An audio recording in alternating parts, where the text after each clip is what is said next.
Welcome to another episode of Late Night in Japan. This is Tate, and I'm here with my co-hosts Mike and Steph. How you guys doing? What up? What up? I'm good. You guys good? Yes, Right. Thursday night. Tomorrow's Thursday. Friday. TGIF. Not yet, but yes. Almost there. Almost there. Almost there. Uh-huh.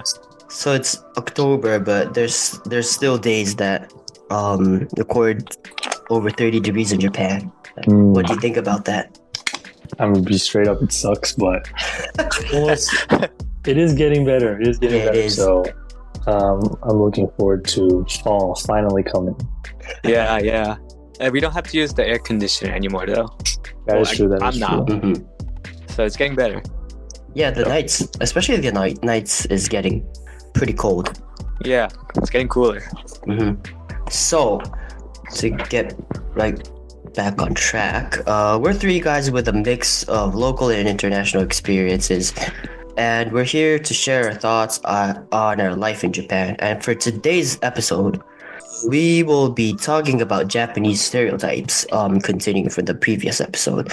And especially for today, I would like to focus on workaholics in Japan, if it's true or just an exaggeration.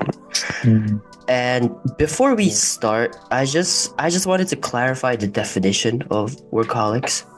And I searched up, and I thought, a workaholic is a person who compulsively works excessively long hours. Compulsively. Yeah, compulsively. Okay. So, with that being said, Steph, what's your take on workaholics? Okay. Well, my answer is yes. Japanese people are workaholics. I guess in comparison to people living in other countries. That's my opinion. And I think there's a lot of things that, that supports this long working hours. Looking at my workplace, people stay until 8 or 9 or even 10 at night to work, and then next day they come to office at 7 in the morning, and they do that from Monday to Friday. I think that's a workaholic, and that's sort of the norm right now. So I was talking about this with my senpai, and people, when they're done with work at 5, it feels bad to leave the office because everyone else is working so hard, and still the senpai is still in office. Guilt. Yeah. So some people feel even guilty leaving work at 9 to 5 and then just leaving work because everyone else is still working. So that's my opinion. Wait, so what's your working hours, Steph? I work from 8 to 6:30 right now, so I still leave early. Yeah. So on average, you overwork about an hour and a half a day? Yeah. So do you consider yourself a workaholic? I don't compulsively work, but I feel like I am working longer hours than I should. So it might make me a workaholic in some ways. I see. So how about you, Interesting. Mike? So I kind of agree and disagree with Steph. So I do agree that Japanese people, in general, work more. They work longer hours compared to, I guess, Western countries. But the thing is, if they had a choice, I don't think they would. I feel like there's a very kind of toxic environment in work culture in Japan, whereas people feel like they're forced, or they have to work longer hours. And if they don't, to the point they feel guilty. So I feel like that system and environment plays a big role. So they're not compulsively working to the point where it's irresistible. They have to work because they want to work, but more like they're kind of forced to. So it's not on their own terms. So that was why I said I don't think Japanese people are workaholics. And another interesting thing, and this is not based on big data sample, it's just what I've heard. But for reference, I work at a major Japanese company in Japan, and I have opportunities to talk with, the executive people at the executive level. And what they always say is that Americans work more.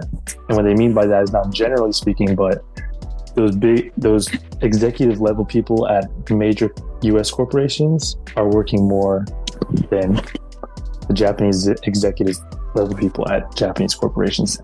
Mm-hmm. And so that's based on what they've seen and heard. Mm-hmm. So I thought that was pretty interesting because coming into, as a new grad, I wouldn't have thought that. So I thought that was pretty interesting. Mm-hmm. I see. I think it's really hard to discuss on this topic because we've only worked for 2 or 3 years and we've only worked in Japan. So True. I think it's really hard to discuss. But Mm-hmm. yeah, one thing I kind of noticed is that Japan's working culture is pretty notorious, because we have this concept called karoshi, which is death by overworking. Yeah. Yeah.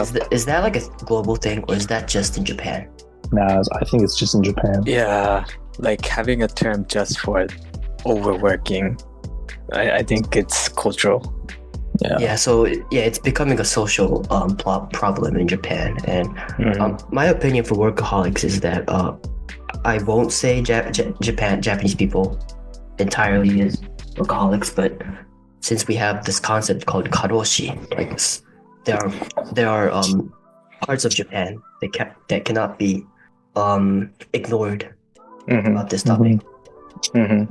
I forgot to mention this, but I also wanted to say Japanese society itself is sort of corrupt in a way where we have to work overtime to basically pay our living expenses and just that's like so true. just live, because our basic salary isn't enough to support our daily lives, especially because prices are rising but our salary is staying the same. That's so true. To make up for the difference, people sort of plan to overwork maybe 1 hour each day and maybe get 10% more salary. Yeah, the strategic overtime. Yeah. I think that's a thing though. Like it definitely is.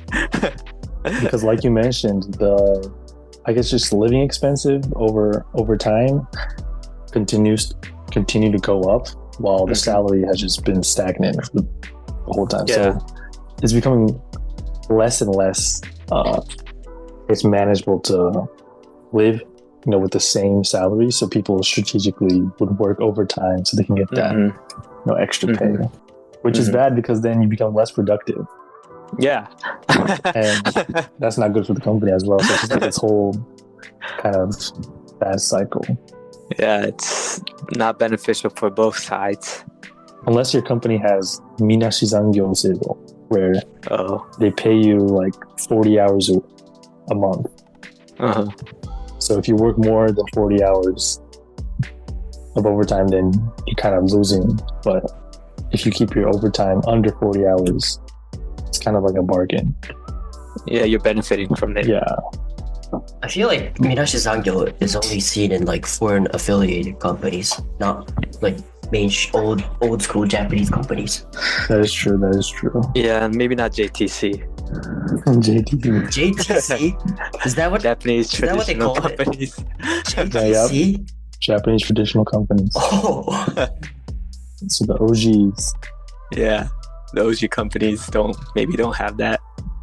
But I think the worst is companies that don't even pay overtime, but they sort of make you pay work overtime. Do those even exist anymore? I feel like 'cause that's against the law. Yeah. I don't know. Like this could be my imagination, but like I feel Japan has those kind of companies. I don't work in one, but I have an image that Japan does have that.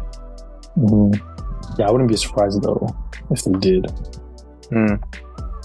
All right. So before we sum up, are you guys happy with your job right now? I am happy. I'm proud to say that I have a good work-life balance, and that's pretty fortunate living in Japan. So I need to get I paid can't more. complain. How about you, Steph? I need to get paid more. All right. All right then. So to conclude, each of us have our own opinions about workaholics, but overall, Mhm. working slash living in Japan isn't that bad. So I hope to see you guys soon for our next episode, and we will keep you updated with new stuff. So it's sayonara for today. Sayonara. Hello. Sayonara.